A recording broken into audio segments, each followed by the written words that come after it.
Et salut tout le monde, c'est MT, j'espère que vous allez bien car aujourd'hui dans cette vidéo je vais tout simplement parler d'un système de refroidissement. Vous le savez, c'est un petit peu mon dada sur la chaîne. Aujourd'hui je vais vous présenter un système de refroidissement qui est quand même assez particulier parce que vous allez vous dire ouais c'est encore un water cooling avec un écran, avec un truc, etc. Pas du tout, clairement pas du tout, parce qu'aujourd'hui on va pas parler d'un système de refroidissement et d'un IO pour votre processeur, on va plutôt parler d'un système de refroidissement pour ces jolies petites bêtes. Il s'agit tout simplement d'un IO pour carte graphique. Alors vous allez me dire ouais pas réellement intéressant, à quoi ça sert, parce que du coup les systèmes de refroidissement que l'on a sur les cartes graphiques sont surdimensionnés. Est-ce qu'on va réellement y gagner? Est-ce que ça sert? Est-ce que c'est réellement pertinent? Je vous le dis tout de suite et vous allez le voir avec les résultats dans la vidéo que même si un système de refroidissement peut être surdimensionné sur une carte graphique, bah, c'est pas pour autant qu'il est bon, c'est pas pour autant que la partie performance on ne peut pas en gagner plus. Et bah c'est justement là où intervient ce produit. Il s'agit tout simplement donc du AlphaCool Icewolf 2. Donc c'est une gamme de water cooling pour carte graphique. C'est énorme, vraiment comme produit c'est vraiment énorme,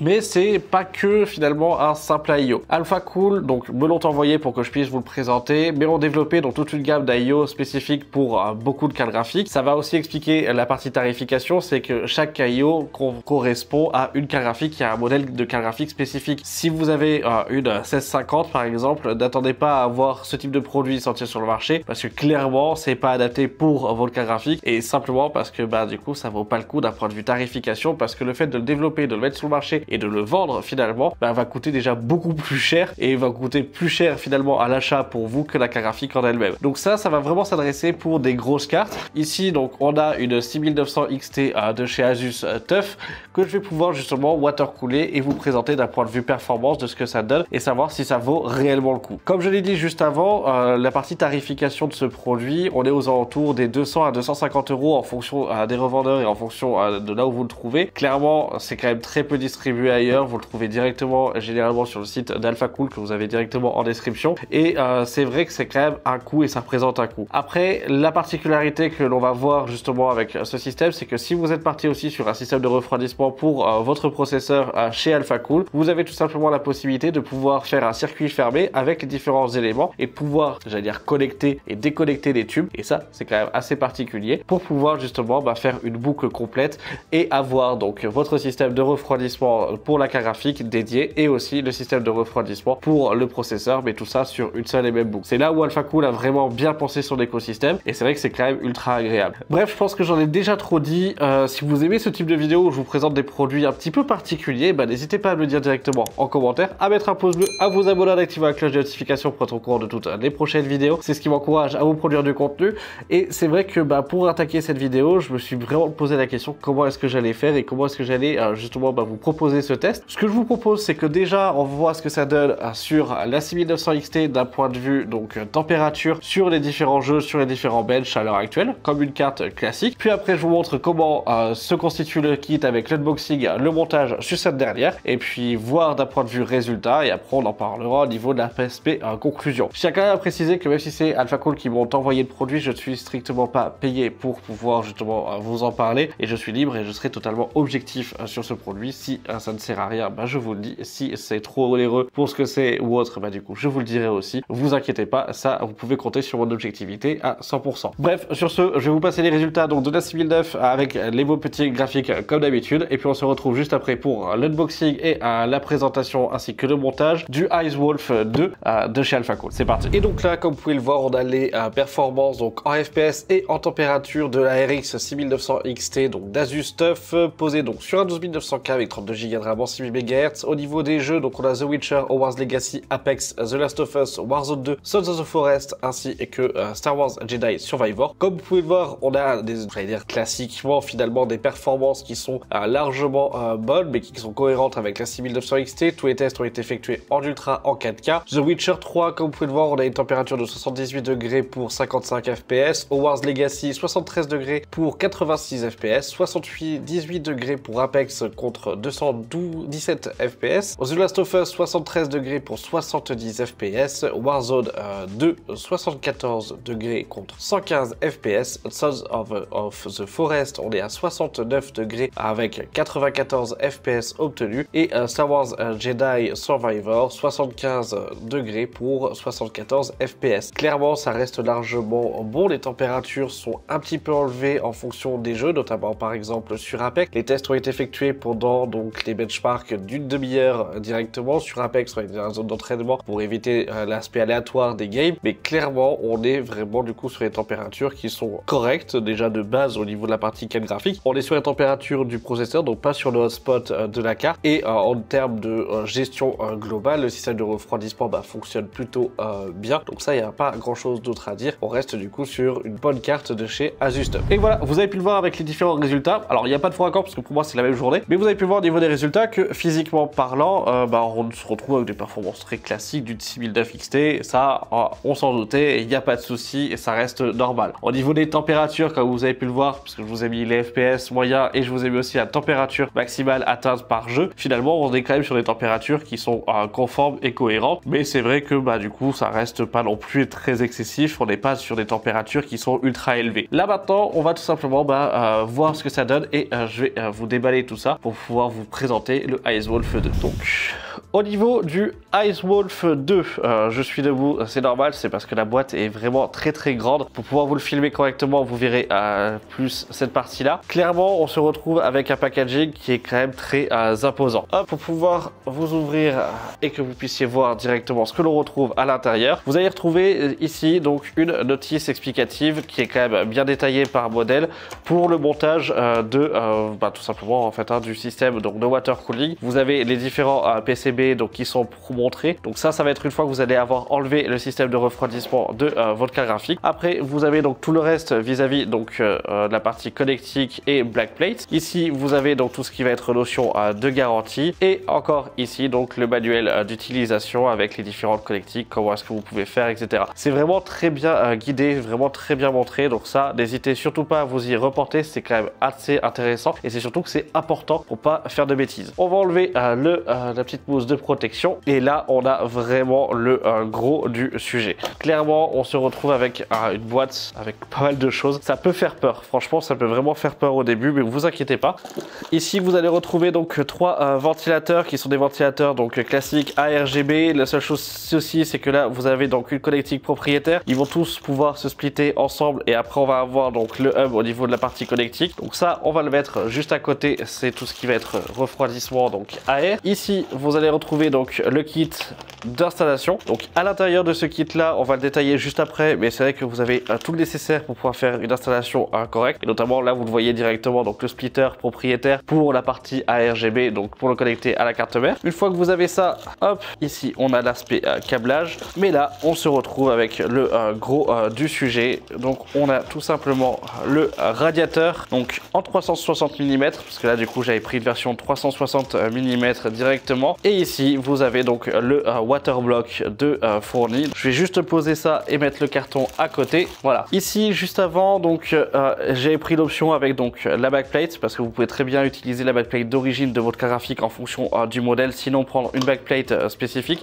La backplate, pour ceux qui ne savent pas ce que c'est, ça correspond tout simplement à la partie en métal que vous avez donc à l'arrière de cette dernière. Au niveau de la backplate ici, donc moi j'ai pris une backplate noire acier, donc vraiment le truc le plus simple possible. Finalement c'est qu'un petit j'allais dire morceau de métal, mais au moins ça permet vraiment d'avoir une finition au top et aux petits oignons pour notre dernière, parce que il faut pas non plus sous-estimer le côté esthétique. Et voilà, donc là comme vous avez pu le voir, on a un packaging qui est quand même assez complet. Avant d'attaquer par le waterblock et par l'aspect donc boucle directement, on va juste détailler le packaging donc, de montage. Au niveau de ce dernier, comme vous pouvez le voir, donc ici vous avez de la pâte thermique ainsi que toutes les vis de système de fixation pour donc le bloc sur votre carte graphique. C'est fait à chaque fois par modèle comme je l'ai dit, donc ça vous permet à chaque fois d'avoir aussi les vis qui correspondent et c'est fait pour. C'est aussi pour ça que d'un point de vue, comme je le disais tout à l'heure, tarification, du fait que c'est lancé sur des petites séries pour des modèles vraiment précis, le type de vente et l'insécurité vis-à-vis de la vente est quand même assez grande. Donc c'est aussi pour ça qu'on est sur une tarification qui est élevée, parce que c'est pas produit à des milliers d'exemplaires par carte graphique. Ici vous avez des systèmes de fixation donc pour les ventilateurs et le radiateur sur un boîtier. On va pouvoir retrouver donc ici un câble splitter PWM pour pouvoir attacher les 3 ventilateurs ensemble. Ici vous avez donc le simple câble qui ressort donc en ARGB ici vers la connectique propriétaire de chez Alphacool directement. Alors c'est pas de chez Alphacool, hein, c'est une connectique propriétaire, ça reste une connectique qu'on peut retrouver ou autre, mais le fait de monter leur ventilateur avec ça les rend propriétaires. Après Alphacool dans n'importe lequel de leurs kits mettent à chaque fois l'adaptateur vers ARGB. Je trouve ça juste dommage de ne pas y avoir pensé directement de mettre sur le ventilateur, mais bon, ça c'est autre chose, c'est un autre point. Ici vous avez donc des vis de fixation pour donc le système d'accroche pour la partie de l'équerre qui est juste ici, qu'il va falloir enlever. Hop, là comme vous pouvez le voir, vous avez donc directement les pads thermiques, donc tout un lot de pads thermiques, et comme vous pouvez le voir aussi, vous avez directement les dimensions qui sont écrites dessus et c'est pré-découpé, donc on n'a pas à se tromper finalement. Avec le schéma qui est directement dans la notice, tout est expliqué. Donc là vous avez donc pour la partie backplate, ici, là vous avez donc pour la partie donc système de refroidissement, donc ça c'est nickel, et ici une petite clé de serrage pour ce qui est mis à l'intérieur, donc au niveau de la partie fixation. Voilà, au niveau du kit on se retrouve vraiment avec quelque chose de très complet, de très simple, de bien indiqué. Ça c'est quand même très agréable. On n'aura pas à chercher une gauche à droite etc pour pouvoir le retrouver. Clairement c'est un plus pour moi parce que c'est très ce que j'allais dire friendly user, c'est à dire qu'en gros vous avez tout simplement besoin de vous y mettre dedans et c'est tout quoi. Il n'y a pas 36 000 façons à le faire, et la notice est quand même bien expliquée, donc ça vous pourrez y aller sans aucun problème, vous ne serez pas perdu même si vous êtes débutant. Maintenant on passe au waterblock.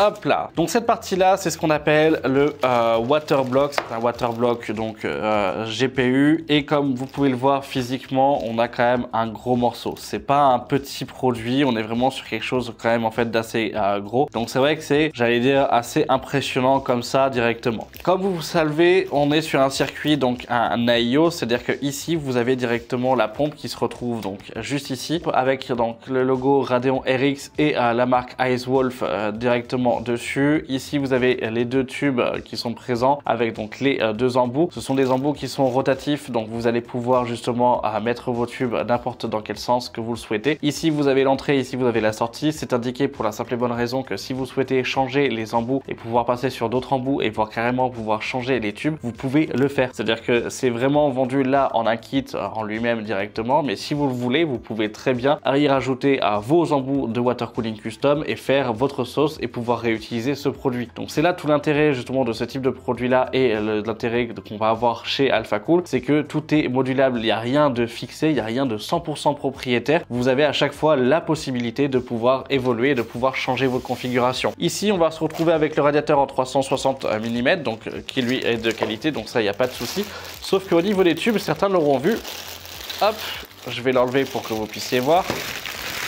Certains l'auront vu au niveau des tubes, vous voyez, on a des grosses excroissances ici. Alors, c'est pas réellement à quoi ça sert et quoi et comment. Et ben en fait, c'est tout simplement ce que je vous disais, c'est la partie Quick Connect d'Alphacool, ce qui vous permet, par exemple, si vous avez une pompe au niveau de votre processeur, de pouvoir tout simplement et efficacement détacher votre tube. Donc pour ça, rien de plus simple, on va tout simplement détacher et dévisser la petite bague de protection qui est ici. Hop, et voilà. Et comme vous pouvez le voir, on perd vraiment très peu de liquide. Il y a 3-4 gouttes qui sortent, mais c'est tout. Et ça vous permet justement de pouvoir détacher, faire votre maintenance. Et donc dans le cas où vous avez par exemple une pompe sur votre processeur avec donc un modèle de chez Alphacool, vous pouvez tout simplement raccorder directement vos produits et de pouvoir avoir vraiment une boucle complète. Donc là, une fois que c'est déconnecté, vous voyez, donc on a vraiment perdu presque aucune goutte. Donc ça, c'est quand même assez impressionnant. C'est de pouvoir justement se dire que si vous avez déjà un IO de chez Alphacool, que vous souhaitez simplement rajouter la partie graphique à votre système, vous avez simplement, si vous le souhaitez, raccorder les deux en même temps, dévisser la partie de votre processeur, venir raccorder le système directement avec le GPU, et vous avez donc vos deux boucles qui sont donc elles prises en charge, et là vous êtes tranquille. Donc c'est vraiment très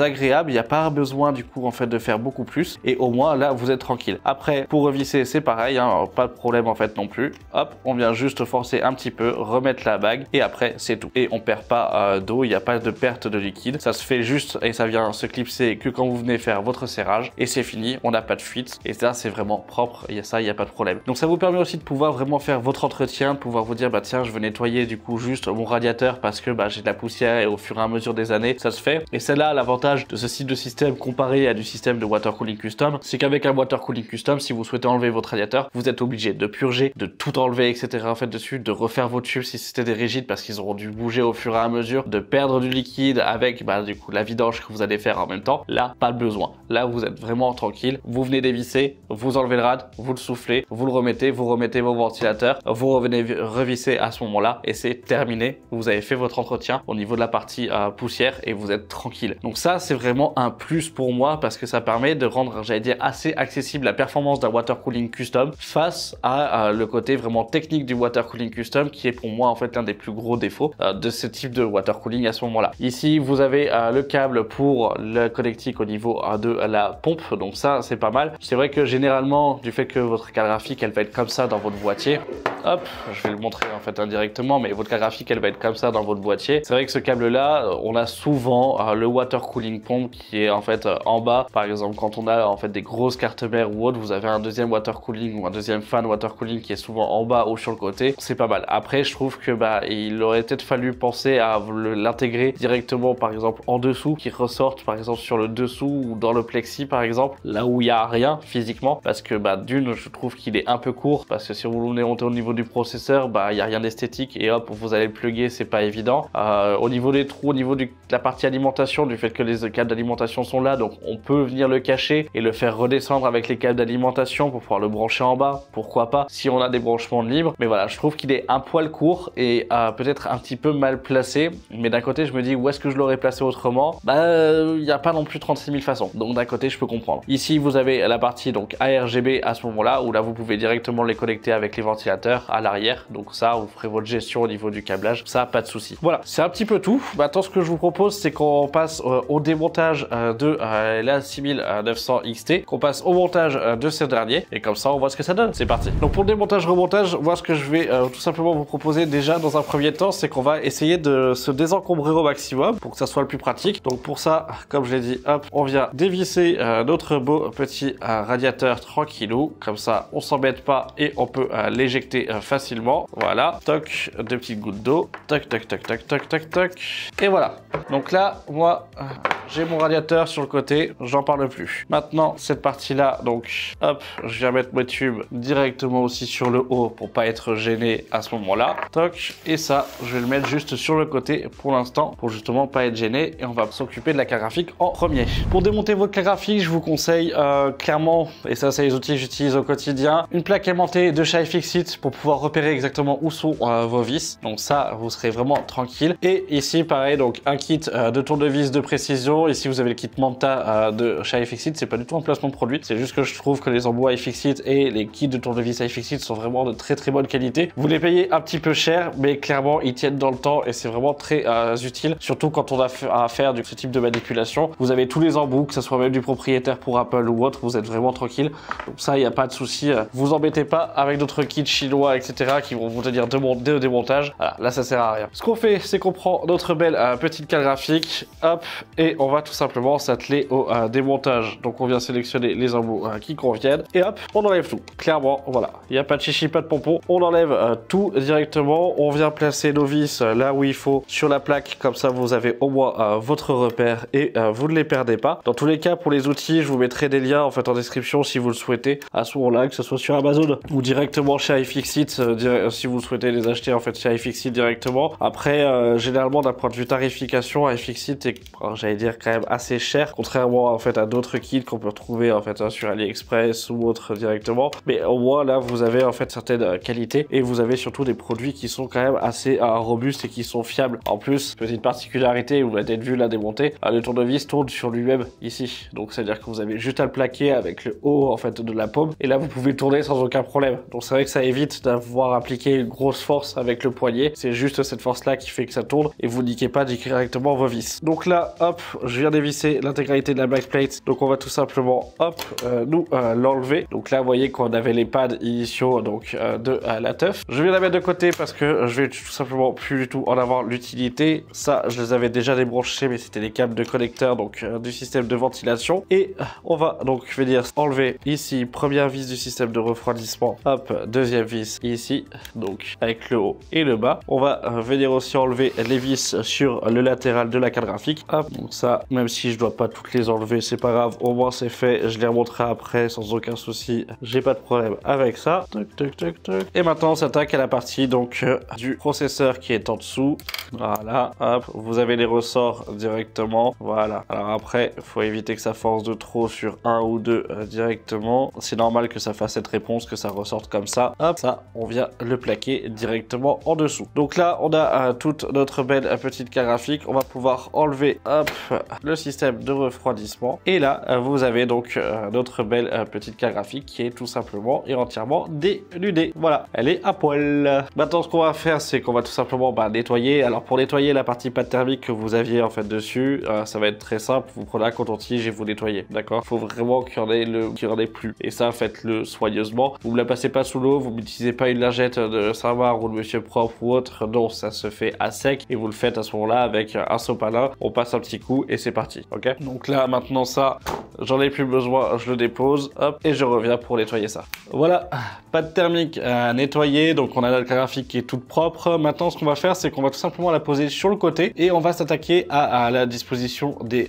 pads thermiques. Alors les pads thermiques, c'est ce que vous avez pu voir donc sur le système de refroidissement juste ici. On va pas réutiliser ceux du système de refroidissement, ça ne sert à rien, ils sont fournis donc avec le système d'AlphaCool, mais c'est surtout qu'il faut utiliser ceux d'AlphaCool. Ils seront déjà d'une un peu plus performants, mais surtout ils seront du coup de toute dernière fraîcheur, donc au moins vous allez gagner niveau performance. Pour ça, rien de plus simple pour savoir où va quoi. Déjà, comme je vous l'ai dit tout à l'heure avec les sachets, c'est inscrit, mais surtout que vous l'avez dans la notice. Voilà, au niveau de la notice, quand vous l'ouvrez, vous avez ici, donc en fonction de vos modèles, entre Strix et Teuf directement, ici vous avez la possibilité de savoir exactement où vont vos pads thermiques. Et là, avec le schéma juste ici, donc je sais pas si vous le voyez correctement à la caméra, il vous montre dans quel système et donc où va 1, où va 2, où va 3, et là vous êtes tranquille. Je vous retrouve juste après, on fait l'installation des pads. Petit détail, comme vous pouvez le voir juste ici, moi j'utilise une pince de précision, vous pouvez utiliser une pince à épiler si vous en avez pas, hein, vous demanderez à ce moment-là, mais il faut bien enlever sur les pads, vous avez donc ils sont protégés par deux petits morceaux de plastique. C'est découpé, j'allais dire au ciseau, donc c'est pas quelque chose de très régulier, il n'y a pas de petits bandeaux qui vous permettent de l'enlever facilement, mais enlevez-les surtout. Si vous les enlevez pas, il y en a un de chaque côté du pad, on peut pas se tromper, mais si vous les enlevez pas, déjà d'une, ils risquent de pas coller, et de deux, au niveau de la transmission de chaleur, ça fonctionnera beaucoup moins bien et ça risque d'endommager votre matériel. Faites attention à ce moment-là. Et voilà, là, les pads thermiques sont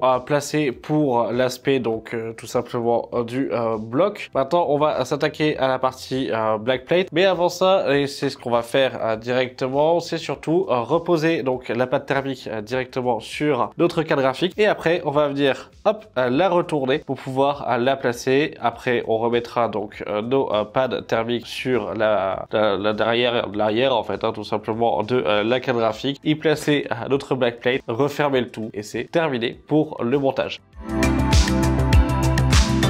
Hop, on va mettre la vis avec sa petite rondelle. Donc ça, il faut y faire quand même attention. Les rondelles sont là pour pouvoir vous permettre de protéger votre PCB et éviter que le ressort vienne se mettre sur ce dernier et donc venir du coup faire un faux contact et appuyer du coup sur la carte graphique. Et donc là, on va venir directement chercher un tour ou deux, hop, sans trop forcer. Il faut que ça soit quand même assez homogène. Vous faites, allez quoi, j'allais dire un ou deux tours du coup pour pouvoir faire la moitié, pour pouvoir au moins fixer la partie de la carte graphique. Hop, juste ici, pareil, on continue avec les rondelles. On vient ajouter les autres rondelles directement. Et maintenant, on vient serrer. Maintenant, ce qui va se passer, c'est qu'on va venir placer donc les pads pour la backplate. Donc, on va tout simplement remettre nos différents pads thermiques là où il faut. Au niveau des pads, il n'y en a pas non plus 36 000. Donc, pareil, même étape, on vient tout simplement enlever et venir remettre donc nos petits pads thermiques. Donc, ici, et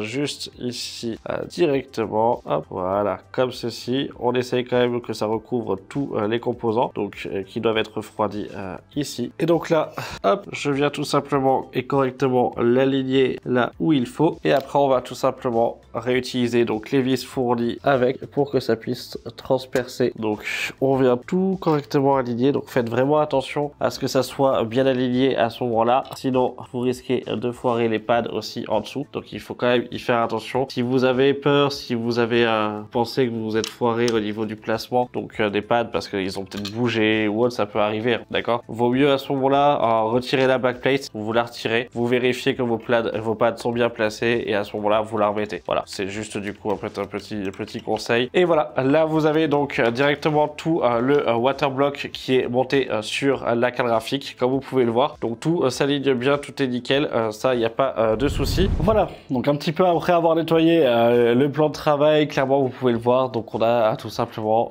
monté donc notre waterblock. Un petit point, j'allais dire récapitulatif sur toutes les manipulations, ça reste exactement la même chose que si vous montiez un waterblock d'un water cooling custom. Ça c'est l'avantage, c'est qu'on regarde aussi les mêmes codes pour tous ceux qui le connaissent. Le désavantage, c'est qu'il y a le côté un petit peu risqué. Et vous allez me dire, quid de la garantie? Qu'est-ce qui se passe en fait vis-à-vis de l'aspect garantie pour ça? Certains constructeurs ne garantissent pas votre carte graphique si vous enlevez le système de refroidissement initial et garantissent uniquement votre carte graphique si vous utilisez le système de refroidissement de base. C'est pas le cas pour beaucoup, c'est-à-dire que beaucoup de constructeurs, notamment par exemple Asus avec du coup la gamme ROG et la gastrique, vous permettent de pouvoir justement enlever le système de refroidissement et de pouvoir le passer sous water cooling custom. Donc ça au moins vous êtes tranquille, vous avez la possibilité de le faire et de pouvoir justement conserver votre garantie si vous avez utilisé un système de water cooling custom à ce moment-là. Cependant, ils vous demandent de ne pas renvoyer leur carte à ce moment-là avec le système de refroidissement donc de water cooling custom et d'utiliser le système de refroidissement initial de la carte. Parce que dans le cas où vous avez fait un montage qui n'est pas bon et que c'est vous qui êtes en cause, eux ils ont les moyens entre guillemets, j'allais dire, de le prouver que c'est un défaut de manipulation si tout va bien sur le reste. Donc c'est aussi pour ça qu'il faut quand même y faire attention et que c'est un peu à double tranchant. Donc suivez bien les instructions d'AlphaCool à ce moment-là, suivez bien les instructions de waterblock que vous allez utiliser, mais clairement voilà, ça reste quand même quelque chose qui peut être couvert. Il faut se reporter quand même au manuel et à la garantie spécifique donc là de votre constructeur. Vous pouvez poser la question aussi à votre vendeur, même si beaucoup d'entre eux vont être en mode non, ce n'est pas garanti, simplement parce qu'ils n'ont pas envie de s'embêter à ce que vous trifouillez vous-même finalement directement, mais du coup ça se fait sans aucun problème. La garantie est quand même prise en charge en fonction des constructeurs et en fonction des modèles, donc ça il faut juste renseigner un petit peu avant. En tout cas AlphaCool ont sorti tous ces modèles là, donc les Icewolf, pour des modèles où c'était quand même pris en charge au niveau de la garantie. J'ai pas vu aucun modèle où ce n'était pas en fait indiqué, où c'était quand même refusé, ou que je connaissais en fait le refus catégorique. Donc bon, là au moins en fait on est tranquille, vous savez que vous avez la possibilité de faire confiance et que vous savez que s'il existe ce modèle là, c'est pas pour rien, c'est quand même que du coup il y a le produit qui va derrière et qu'il y a la sécurité directement. Là où on va parler d'un petit point, j'allais dire négatif de ce système, et vous le voyez directement, c'est que ces systèmes là sont quand même faits si vous avez un boîtier qui s'y adapte. Et bien oui, alors même si vous allez me dire oui comme un water cooling custom, oui en effet comme un water cooling custom, c'est-à-dire que vous êtes obligé à chaque fois de pouvoir avoir un emplacement au moins pour un 360 mm ou un 240 mm puisqu'il existe en déclinaison 240 mm, mais c'est quand même important, faut quand même le prendre en compte, il faut pas le laisser comme ça en fait de suite, ça se joue en fait dessus et ça se calcule, donc il faut quand même faire gaffe à ce moment-là à bien prendre en compte que dans votre boîtier vous avez besoin d'avoir le 360 mm en emplacement et d'avoir possiblement aussi un autre 360 mm pour votre processeur parce que il va peut-être aussi avoir le système de refroidissement CPU qui rentre en compte. Point négatif que j'ai peut-être redit au niveau du montage, mais je le redis, c'est le câble CPU qui est juste ici pour en fait la pompe, donc enfin plutôt le câble pompe. Je le trouve vraiment très court et finalement assez mal placé parce qu'il vient directement là au niveau de l'alimentation. J'aurais préféré par exemple qu'on puisse l'avoir dans la backplate, qui puisse tout simplement descendre proprement ou qui puisse se placer un peu différemment. Je trouve que c'est un petit peu dommage et surtout que visuellement parlant, on l'aura soit comme ça vers le bas sur la carte mère, soit en haut comme ça en fonction de là où c'est connecté. Des fois vous avez les piles de connexion qui sont juste là, donc encore là ça peut passer, mais voilà, je trouve ça un petit peu bof en sachant que le câble RGB est en bas et que lui il est quand même bien placé, donc ça il n'y a pas de souci. Point positif, comme vous avez pu le voir tout en vous parlant, j'ai pu refixer les tubes sans aucun problème, sans m'embêter. Tout est bien fixé, tout tient bien, c'est bien adapté, on se retrouve avec un produit qui physiquement en fait est de qualité, donc ça il n'y a pas de problème, on n'a pas de traces d'usinage en fait, de défaut ou autre, donc c'est vraiment très très agréable. Voilà, moi ce que je vous propose c'est que je vais vous remonter directement dans une config, on va voir ce que ça donne d'un point de vue visuel, puis après moi je vais faire les benches, et puis pour vous il se passera quelques minutes, pour moi il se passera plusieurs jours voire semaines avant du coup de pouvoir vous sortir les différents résultats, et puis on se retrouve juste après pour la conclusion. C'est parti. Et donc là vous pouvez voir les différentes températures, donc de la 6900 XT avec le Icewolf 2 d'installer dessus. Donc on retrouve les températures ainsi que les FPS que je vous ai présentés sous le même cadre au début de vidéo. The Witcher 3 66 degrés face à 61 FPS, Hogwarts Legacy 68 degrés face à 91 FPS, Apex 69 degrés face à 227 FPS, The Last of Us 68 degrés face à 75 FPS, Warzone 2, là on est à 69 degrés contre 121 FPS, Sons of the Forest 67 degrés à 95 FPS et Star Wars Jedi Survivor 68 degrés pour 81 FPS. Clairement, ce que l'on remarque déjà d'entrée de jeu, c'est une certaine stabilité au niveau des températures. Comme vous pouvez le voir, on tourne toujours aux alentours des 66 à 69 degrés et on ne dépasse pas les 70 degrés peu importe les jeux. Ce qui était la différence avec le système de refroidissement de base de chez TUF, c'est que même lancé, en sachant qu'au niveau des tests, j'avais lancé les ventilateurs à 100% tout le temps de façon constante, même lancé à 100% ou autre, on a quand même des variations de température qui est quand même très élevée entre les jeux. Là, on stabilise presque l'intégralité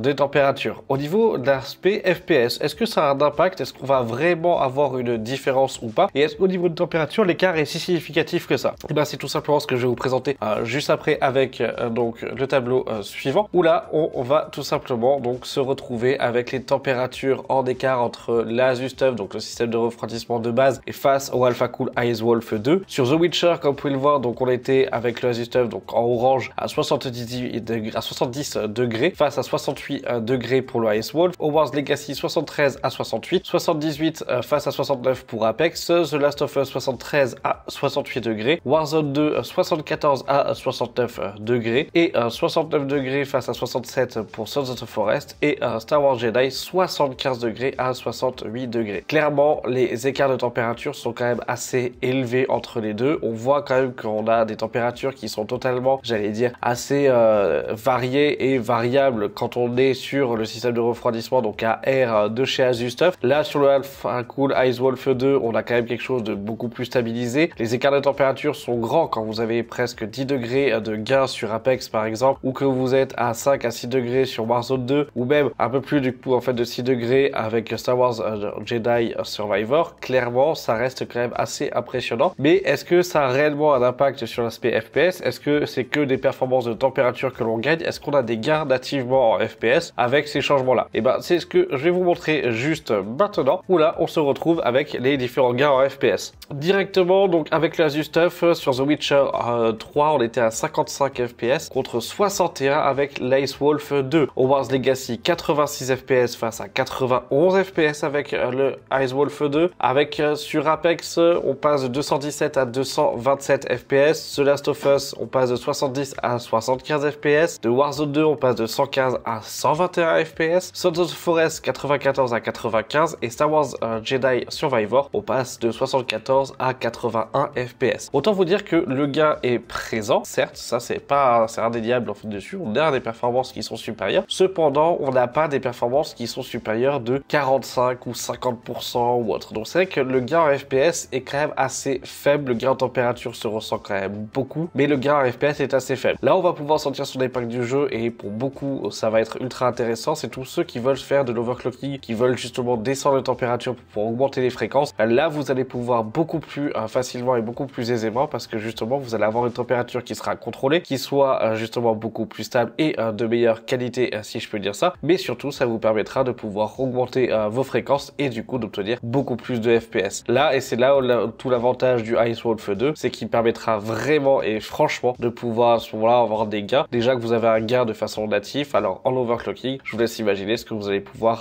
rattraper à ce moment-là en termes de performance. Et voilà, vous avez pu le voir avec les résultats, on se retrouve quand même avec des bonnes performances. On n'a pas des gains qui sont énormes en termes de FPS, par contre en termes de température, l'écart est quand même assez élevé. Ce qu'on constate surtout, c'est qu'on a une stabilité de température qui est quand même assez impressionnante. Mais la question étant maintenant, pour conclure sur ce produit, est-ce que je peux vous le conseiller. Je vais faire un distinguo entre deux choses, ça va être le côté particulier et le côté professionnel. En tant que particulier, si aujourd'hui vous avez un budget un petit peu limité, bah malheureusement je vais pas pouvoir vous le conseiller simplement parce que je vais plutôt vous conseiller à ce moment-là d'aller chercher soit avec les 200 € en fait de plus, une carte graphique plus performante ou en fait un processeur plus performant, de la RAM en plus, du stockage ou une carte mère de meilleure qualité ou une alimentation ou un boîtier. Bref, vous m'avez compris les composants majeurs en fait d'une configuration. Si votre limite de budget finalement elle n'est pas si grande que ça et que vous pouvez justement en fait investir dans ce produit-là, à ce moment-là, oui, allez-y, vous serez pas déçus et vous allez partir du coup sur un bon produit. Sachez quand même que c'est spécifique à chaque fois à chaque carte graphique, donc le coût est quand même compréhensible aussi. On est quand même aux alentours des 200 à 260 € en fonction des différents produits, en fonction de si vous prenez 240 mm ou 360 mm aussi au niveau du radiateur. Pour tous ceux qui pensent qu'ils vont avoir quelque chose de moins cher avec du water cooling custom sur en fait une qualité similaire, je vous le dis tout de suite, vous prenez un radiateur en 360 mm, en règle générale vous êtes entre 60 et 100 € le radiateur. 3 ventilateurs du coup de bonne qualité RGB, vous êtes à 50 €. On se retrouve déjà à 150 €. Une pompe, vous êtes entre 80 et 150 € aussi. Donc sans parler du waterblock, sans parler des fittings, sans parler des tubes, sans parler du coup en fait du reste, du coup vous êtes déjà plus cher que le système d'AlphaCool. C'est là où pour moi je trouve qu'AlphaCool ont bien tiré leur épingle du jeu, c'est que en plus d'avoir enlevé quand même pas mal de contraintes du water cooling custom, notamment le fait de rendre compliqué les vidanges avec le système de Quick Connect où là maintenant c'est beaucoup plus simple, hop, on peut l'enlever et faire son entretien, alors que du coup sur un water cooling custom, faut obligatoirement faire une vidange pour le faire. Le fait d'avoir du coup le côté adaptable dans n'importe quel type de boîtier et de pouvoir justement à ce moment-là se brancher avec leur système de water cooling dans le cas où vous avez un système de water cooling, notamment avec un Icebauer ou autre, du coup AlphaCool a vraiment bien pensé cette partie-là et leur écosystème pour moi est bien géré et l'aspect tarification est pas déconnant. Donc pour un particulier, si vous en avez les moyens et que vous voulez vous faire plaisir, allez plus loin dans la recherche de performance pour votre carte graphique et à ce moment-là aller chercher justement du coup à faire de l'overclocking ou avoir tout simplement une stabilité de température avec un côté audible qui est presque inexistant, parce que là c'est le cas. Au niveau du water cooling, les ventilateurs sont quand même de très bonne performance et on les entend vraiment pas. Donc clairement oui, je vais pouvoir vous le conseiller.